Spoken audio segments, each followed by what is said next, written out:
राधे श्याम प्रभु। जय श्री राधे श्याम। मेरा एक प्रश्न था आपसे। बोलिए।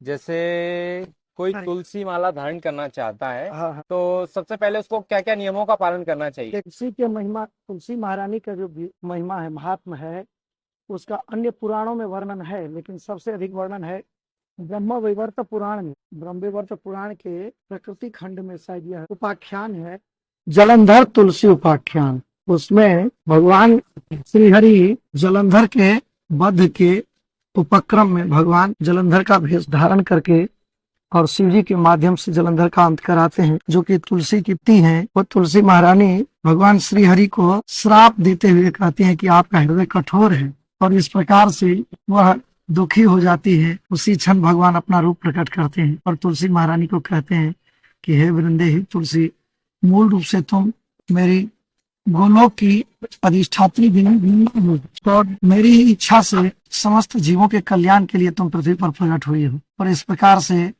तुलसी महात्म प्रारंभ होता है। तो उसमें बताया गया है कि भगवान किस प्रकार शालिग्राम बने हैं, और फिर भगवान ने वरदान दिया है कि शालिग्राम को तुलसी अत्यंत प्रिय है, और जो भी व्यक्ति तुलसी के साथ शालिग्राम की आराधना करता है, भगवान विष्णु की आराधना करता है और तुलसी धारण करता है, तुलसी का सेवन करता है। सेवन का मतलब होता है तुलसी को सींचना, जल देना, तुलसी की मंजरी को अलग करना, उसकी हर प्रकार से रक्षा करना, तुलसी की माला भगवान को अर्पित करना। तुलसी की माला का मतलब तुलसी के पत्ते की माला, तुलसी के मंजरी की माला, सूखे हुए तुलसी की लकड़ी की माला भगवान को अर्पित नहीं किया जाता है, कहीं वर्णन नहीं है। और स्वयं कोई व्यक्ति तुलसी धारण करता है और गले में तुलसी धारण करके भगवान श्रीहरि की उपासना करता है, भगवान श्रीहरि की आराधना करता है, उसका क्या लाभ है, इसका वर्णन है। इसी संदर्भ में भगवान कहते हैं, जो कोई व्यक्ति प्रेम पूर्वक प्रतिदिन तुलसी की का सेवन करता है, वह व्यक्ति सदा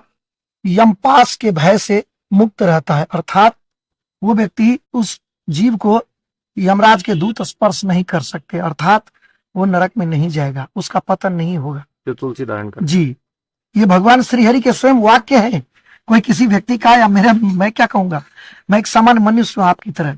दूसरी बात, भगवान कहते हैं अगर कोई व्यक्ति तुलसी को प्रतिदिन दीप दान करता है, प्रणाम करता है, परिक्रमा करता है, तो ब्रह्म हत्या जैसे भयंकर भयंकर पाप भी उसके नष्ट हो जाते हैं।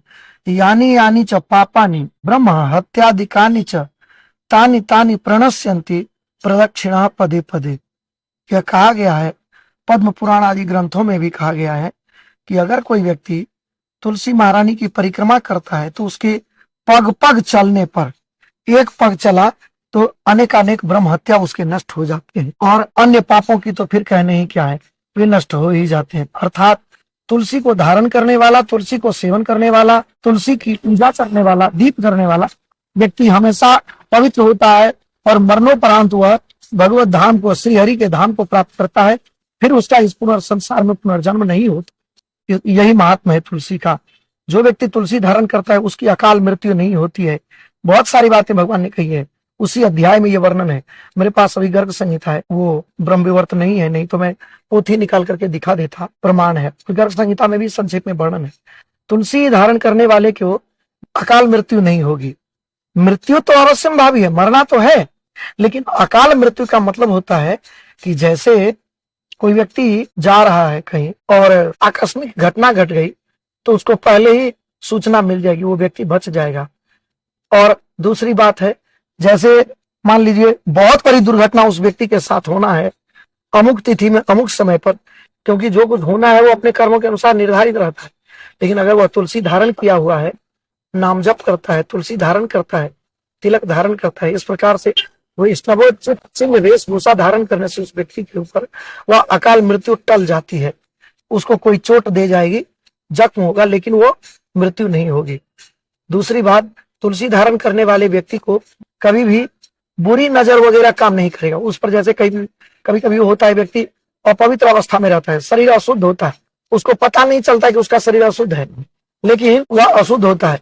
और ऐसी स्थिति में अगर वह तुलसी धारण किया है तो उसके शरीर पर कोई प्रकार का तंत्र मंत्र टोना ये सब काम नहीं करेगा। लेकिन तुलसी के कुछ नियम है। जो व्यक्ति तुलसी धारण करेगा उसके लिए बताया गया है कि उस व्यक्ति को चाहिए कि वह किसी भी प्रकार का अभक्ष्य भक्षण, मांस आदि न खाएं और नशा, जैसे कोई भी नशा है वो ग्रहण न करें। आजकल तो कुछ ऐसे भी लोग हैं जो अज्ञानवश अभक्ष भी खाते हैं, मांस भी खाते हैं, प्लस शराब वगैरह का सेवन भी करते हैं और फिर तुलसी भी धारण करते हैं। यह ठीक नहीं है, बहुत बड़ा यह अपराध है। ऐसा नहीं है कि आपने केवल तुलसी पहन लिया और अन्य पाप कर्म करते रहेंगे तो बच जाएंगे, नहीं।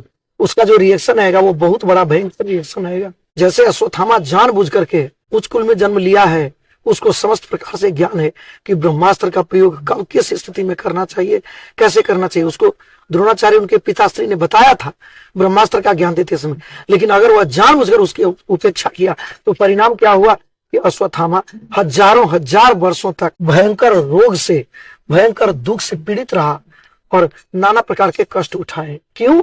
क्योंकि यदि आप जानबूझ करके पाप करते हो तो ये ठीक नहीं है, ये आपके लिए बहुत ही घातक है। लेकिन तुलसी धारण करने से आप हर प्रकार से सुरक्षित हैं, आप भगवान के निकट हैं। ऐसा ब्रह्मवैवर्त पुराण में, गर्ग संहिता में, पद्म पुराण आदि के तीनों सत शास्त्रों में विस्तार से बताया गया है।